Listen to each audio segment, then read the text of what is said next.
आज यानी 12 जून 2025 का दिन भारतीय विमानन इतिहास में एक काले अध्याय के रूप में दर्ज हो गया है।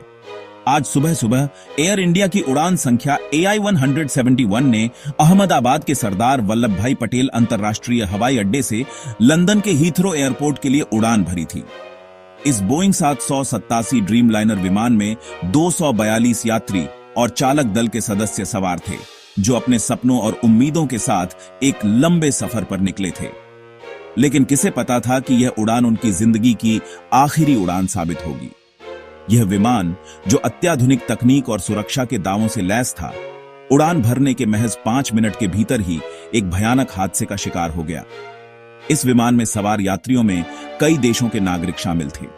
इनमें 169 भारतीय, 53 ब्रिटिश, 7 पुर्तगाली और एक कनाडाई पत्रकार भी थे। हर कोई अपनी मंजिल पर पहुंचने की जल्दी में था। कोई अपने परिवार से मिलने जा रहा था, तो कोई काम के सिलसिले में। लेकिन नियति को कुछ और ही मंजूर था। उड़ान भरने के कुछ ही पलों बाद, जब विमान लगभग 3000 फीट की ऊंचाई पर था, पायलट ने एयर ट्रैफिक कंट्रोल को एक बेहद चिंताजनक संदेश भेजा। यह संदेश दिल दहला देने वाला था और इसने आने वाले महाविनाश का संकेत दे दिया था। यह एक ऐसी त्रासदी थी जिसकी कल्पना भी किसी ने नहीं की होगी। पायलट की आखिरी आवाज में घबराहट और बेबसी साफ झलक रही थी। उसने कांपती हुई आवाज में कहा, इंजन दो फेल, मेडे मेडे मेडे। यह अंतरराष्ट्रीय स्तर पर खतरे का सबसे बड़ा सिग्नल होता है। ATC ने तुरंत प्रतिक्रिया देते हुए विमान को वापस हवाई अड्डे पर लौटने की इजाजत दे दी, लेकिन तब तक शायद बहुत देर हो चुकी थी। विमान तेजी से नीचे की ओर गिरने लगा और पलक झपकते ही अहमदाबाद के पास मेहसाणा मेडिकल कॉलेज की इमारत से जा टकराया।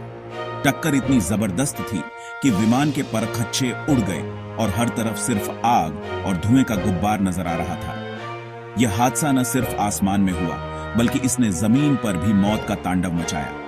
विमान कॉलेज के हॉस्टल की सामने वाली दीवार से टकराया, जिससे वहां रह रहे 5 मेडिकल छात्रों की भी मौके पर ही मौत हो गई। ये छात्र अपने भविष्य के सपने संजो रहे थे, लेकिन उन्हें क्या पता था कि मौत आसमान से उन पर कहर बनकर टूटेगी। इस हादसे में विमान में सवार लगभग सभी लोग लापता बताए जा रहे हैं, सिवाय एक ब्रिटिश नागरिक के, जो सीट नंबर 11A पर बैठा था और चमत्कारिक रूप से बच गया। यह घटना आधुनिक तकनीक और सुरक्षा के दावों पर एक बड़ा सवालिया निशान लगाती है।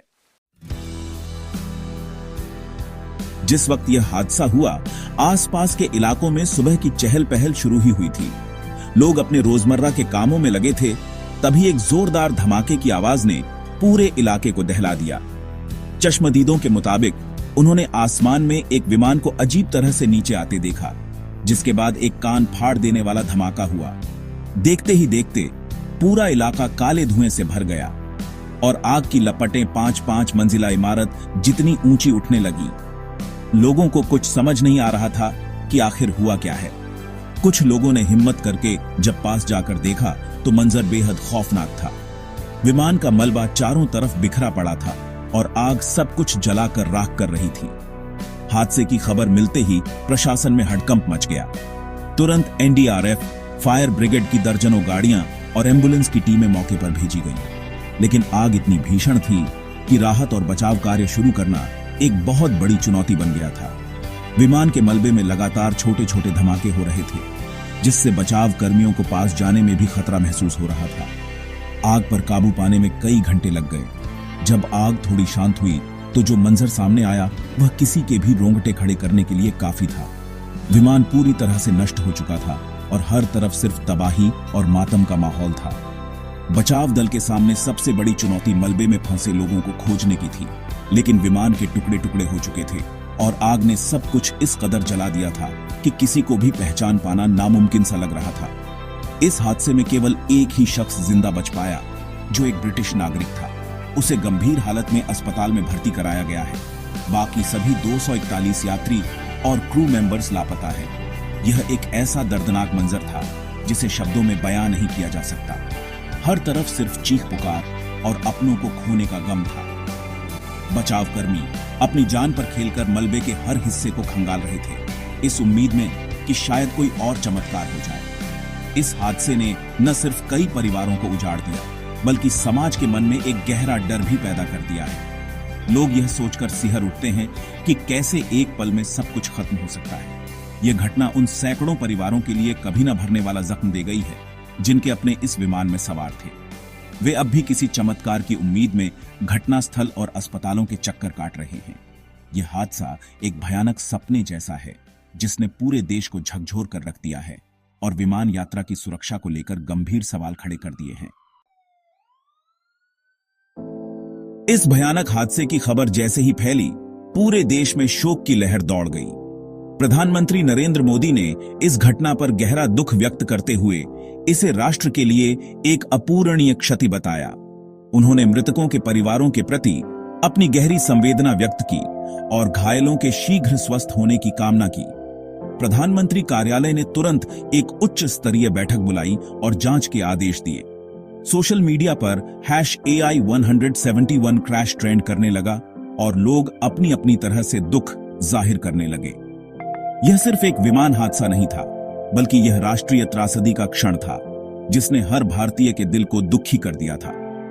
अंतर्राष्ट्रीय स्तर पर भी इस घटना पर गहरी चिंता और संवेदना व्यक्त की गई। ब्रिटिश प्रधानमंत्री कीर स्टारमर और किंग चार्ल्स तृतीय ने भारत सरकार और पीड़ित परिवारों के प्रति अपनी संवेदनाएं भेजी, क्योंकि इस विमान में 53 ब्रिटिश नागरिक भी सवार थे। यह हादसा भारत और ब्रिटेन दोनों देशों के लिए एक बड़ा झटका था। टाटा समूह, जिसके पास अब एयर इंडिया का स्वामित्व है, ने भी तुरंत कार्रवाई की। टाटा समूह ने मृतकों के परिवारों के लिए 50-50 लाख रुपए की तत्काल वित्तीय सहायता की घोषणा की। यह कदम सराहनीय है, लेकिन क्या पैसा किसी की जान की कीमत हो सकता है? यह सवाल आज हर किसी के मन में है। इस हादसे ने एक और अजीब और भयानक संयोग को भी सामने लाया है।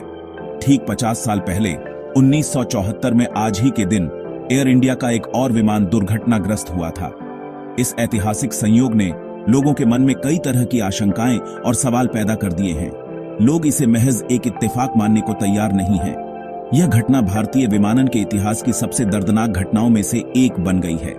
इसने एयर इंडिया की साख पर भी एक बड़ा सवालिया निशान लगा दिया है, जिसे टाटा समूह ने हाल ही में बड़ी उम्मीदों के साथ फिर से संवारने का काम शुरू किया था।